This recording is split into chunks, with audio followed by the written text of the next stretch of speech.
those type of things just really help me lock in more than ever. It really doesn't matter, but I've been as locked in as I've ever been in my career.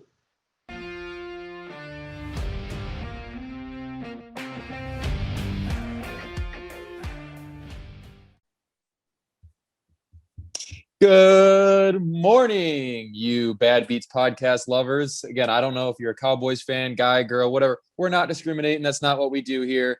We got a ton of stuff to get into. It's me and Spaz. We're in the lab right now. We're cooking up some locks for you guys. But we got to talk about the first thing that's on everyone's mind. And we fucked up. We fucked up a little bit. We took Illinois to win this whole thing. And you know what? I'm a little bit ashamed of myself. I want to pass this off to you, Spaz, and tell me what you think. You know, what happened? I mean, what happened to us? What happened to this tournament? We got fucked. It's not just what happened to us, it's what happened to America. And I think there's one person to blame, and it's not necessarily a person, but it's the Big Ten Conference. I mean, can you get more of a choke job? Everyone coming into this tournament thought the Pac-12 was the worst Power 5 and the Big Ten was the best, but it seems like it's opposites. Yeah, it's been a pretty weird year, I have to admit. I mean, we still got Michigan hanging around. There's someone else in there too, isn't there? Or is it just Michigan? No, maybe it is. I'm fucking high. I don't know. Because I was looking yesterday, and then obviously they had a bunch of games to play yesterday. I know Maryland was playing; they got fucking whomped. Wait, and I actually had. Can we address? I'm sorry to cut you off. Can we address that yesterday was the worst dog shit slate of all time? Yeah, and it was on a Monday too. What the fuck is it doing on a Monday? People had to work. Obviously, not us. We don't work. We're fucking degenerates. We just bet all of our fucking money away. But regardless, the people that do work, how are you going to watch these games? You know, we had a lot of people hit us up, say, "Hey, what's going on with the games? We can't watch." Blah blah blah. Do you know why this thing was even on a Monday? Normally, it's Thursday through Sunday. I don't know why they switched it up. Yeah, I think it was just because of COVID. They had to get a couple extra days to make sure the players were all tested. But that's another beef I have. I want to address that right now because VCU, not only did they get fucked, but it's some bullshit that Oregon advanced because the NCAA had a plan in place in case a team like VCU got COVID. They had 4 extra teams, including Louisville and a few others. But when it came down to it and VCU got COVID, none of those 4 teams were able to replace them. And I think America got snubbed of the game. Yeah, America got screwed there, and not only that, but let's just call it what it is. Iowa got screwed here as well. You know, you have a team like Oregon, who's a pretty okay team to say the least. They're not great, they're not terrible, but you know they don't even play a game in the first round. They're coming off like a month of rest, and of course they come in and play Iowa. Iowa, everyone knows they have terrible defense. By the way, we took the under. We got absolutely sister gened on that one, and again, it was bullshit. Iowa gets snubbed. My bracket gets snubbed. And like you were saying, I mean, they had all these backup teams. Whatever happened to that? So I don't really know. I'm not here to speculate on that. I think maybe the fix was indeed in. Maybe someone was planted in the VCU locker room. Maybe he didn't even have COVID. We don't know. We're not going to speculate on that. We'll let you guys do your research into that. But I want to jump into things. We're kind of all over the place. I think maybe it's because we're a little ashamed of, you know, the takes that we had before the tournament went in. But, you know, kind of talk to me about some of the biggest upsets that you saw in the tournament in the first 2 rounds.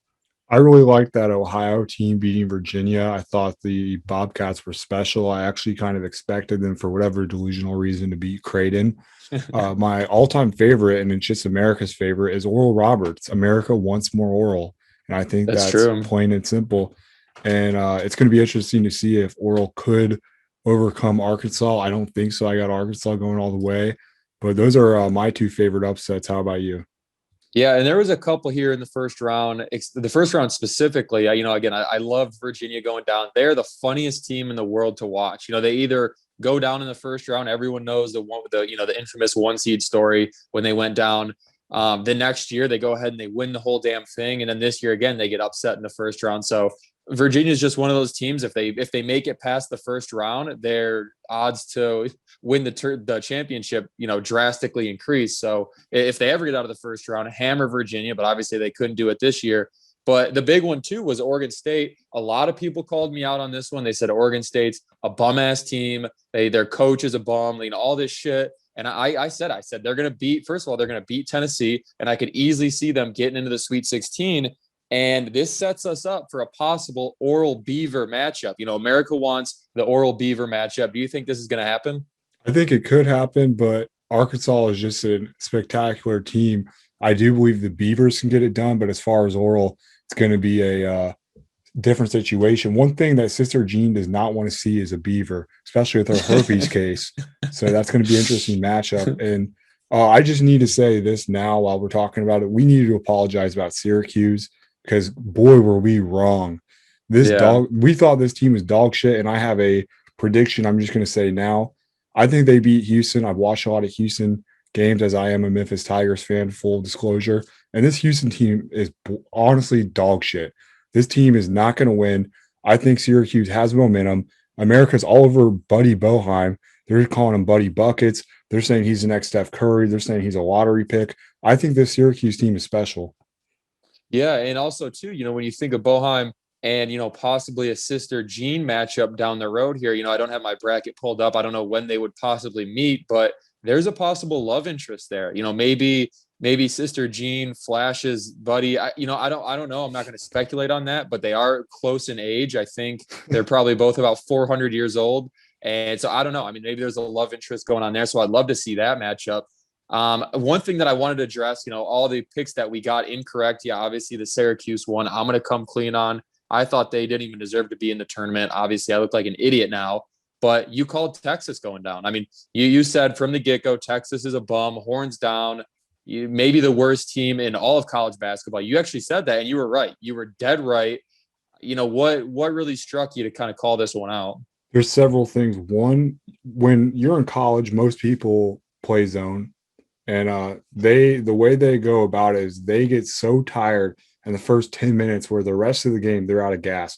They don't have a bench. Greg Brown, the number 2 overall recruit who went to Texas, is a bum. This man cannot deliver. And I think that Abilene team just had a lot to do with the in-state rivalry. And I think they're more hungry, and the hungry dog runs faster.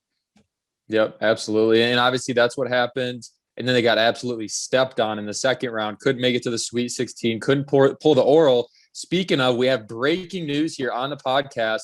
I'm looking on the Twitter feed. We have Oral Roberts men's basketball Twitter account has officially been verified. Oh, I don't let's know. go. I don't know how they weren't verified beforehand, but they're officially verified now. I guess that's all it takes. Just get to the Sweet 16 and you get verified. So they're officially verified as of 53 minutes ago. There's something weird about Oral. Not a lot of people know is they are an extremely religious school. They have the strictest policies in the nation. This is actual facts. You cannot hold hands on campus.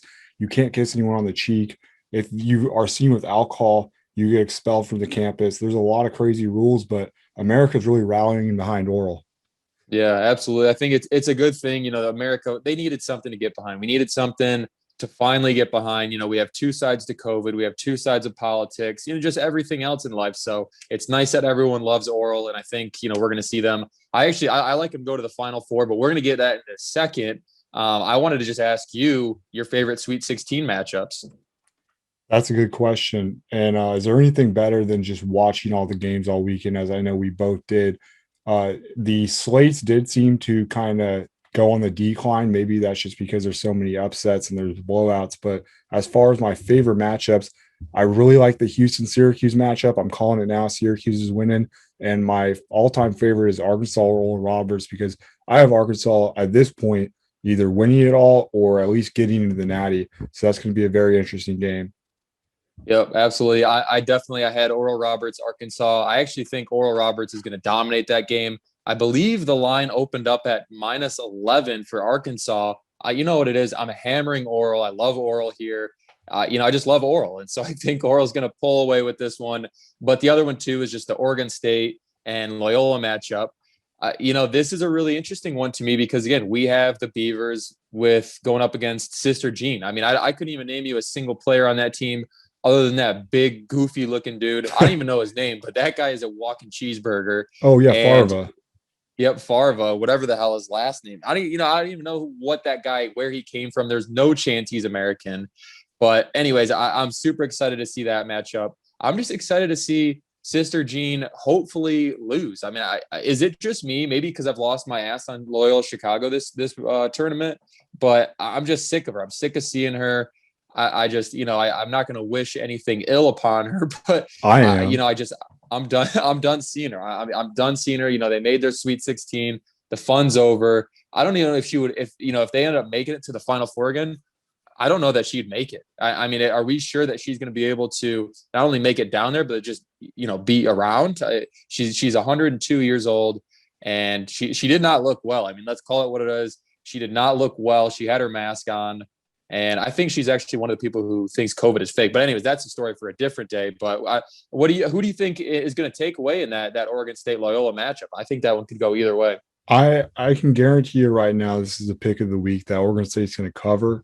As far as win, I think it is a coin flip, especially if that Officer Fowler from Super Troopers guy on Loyola. I think he could dominate. But I definitely have Oregon State to cover. Now, let me ask you a question.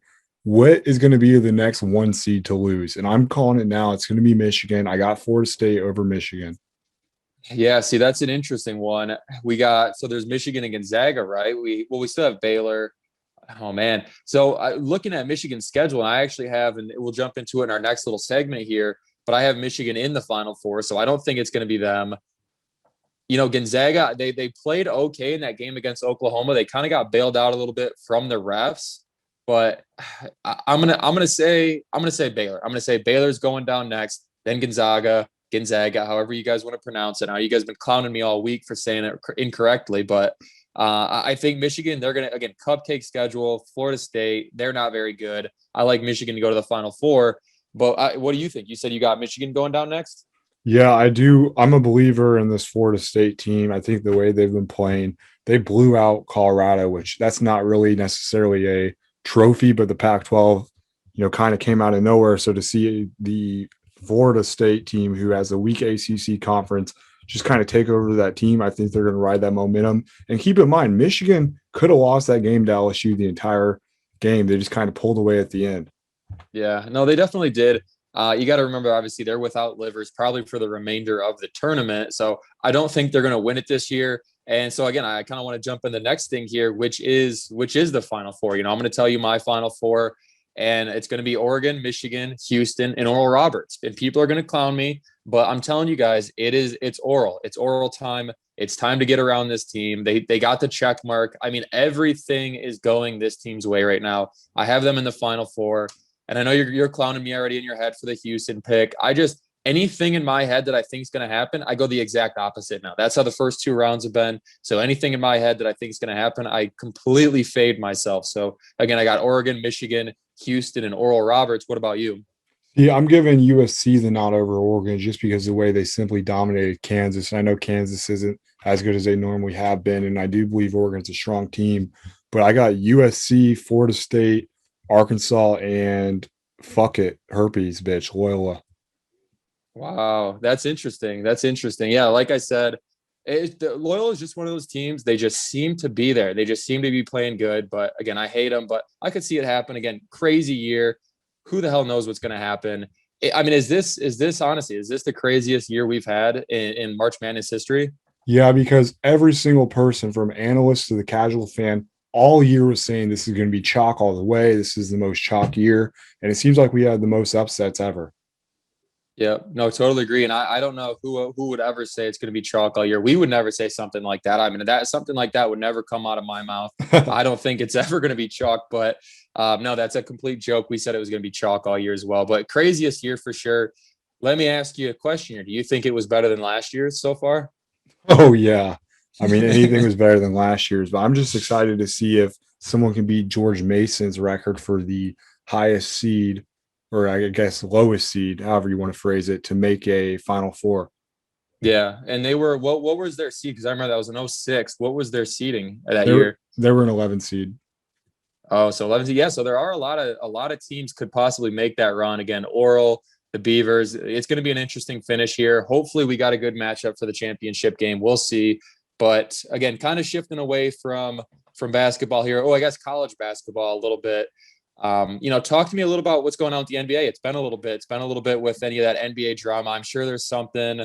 So kind of give me a quick little rundown of the NBA right now. Yeah, so ESPN's going to have to kill themselves because now that LeBron and LaMelo Ball are out for the season, they don't have any content. But LaMelo Ball out for the season, so rookie of the year is probably going to go to Anthony Edwards, as James Wiseman has been on the decline. LeBron is still hurt. Joel Embiid still hurt. And Sixers fans, I hear your complaints about Joel Embiid, but trust me, the regular season does not matter. I know that's my catchphrase, but it's serious. Just let Embiid come back healthy because Doc Rivers knows what he's doing. I think the guy's a boob, but he at least is smart enough to not rush Embiid back. I think the Sixers are going to be fine. And then there's a couple trades that were presented, notably Sadiq Bey from Detroit was proposed a trade. Detroit proposed a trade to the Sacramento Kings, Sadiq Bey for Marvin Bagley, and that trade got turned down, which that is just beyond ridiculous because Marvin Bagley has way more upside. And then we got some drama with Kyrie Irving. I know it's always drama with this guy, but he is taken off for the next 5 days for quote unquote family matters. But it's just kind of ironic because his birthday is a day. So if you want to take off for your birthday, just say that. Yeah, just say it. I mean, I don't know how the rules work in the NBA, but I mean, I'm sure you could just come up with at least something. Say, hey, you know, it's my birthday. I'm turning the fuck up. We've been in lockdown forever. I'm going crazy. But yeah, I mean, the whole thing with LeBron, from what I heard, and again, I could be way off on this, but it was a high ankle sprain, right? Why is this guy out for an extended period of time? Is just because he's an old man now? Well, I mean, age is definitely a factor, and he wants to get that longevity. So he's probably just doing load management, just doing what's best for his long-term career. Lakers fans should not be worried. And the last NBA story we have, which if this happens, you need to put your mortgage on the Nets. The Nets are looking to acquire Norman Powell from the Raptors. And if that happens, as much as I hate the Warriors when they had the super team bullshit, no one can say anything about the Nets because the Nets are doing exactly what the Warriors did. They are building a super team that we've never seen before. If they get Andre Drummond and Norman Powell, Nets are guaranteed going to win the finals in 4 or 5 games. Yeah, I think it's the KD effect, right? Everyone says, oh, KD's one of the greatest players of all time. He's one of the greatest players of all time. Why can't he win himself? I mean, you just got to ask yourself that. He always is recruiting top players in the NBA. And again, NBA is definitely not my forte, but every time I see this guy play, he's on a loaded ass team. As for when I first heard that he was going to the Nets, I'm like, what the hell? That's not really a good fit for KD because he's not surrounded by an entire cast of all-stars. And then sure enough, we all know what happens next, but it's crazy. I think, again, maybe the Nets win this thing. Maybe they don't. We've been high on the Lakers all year.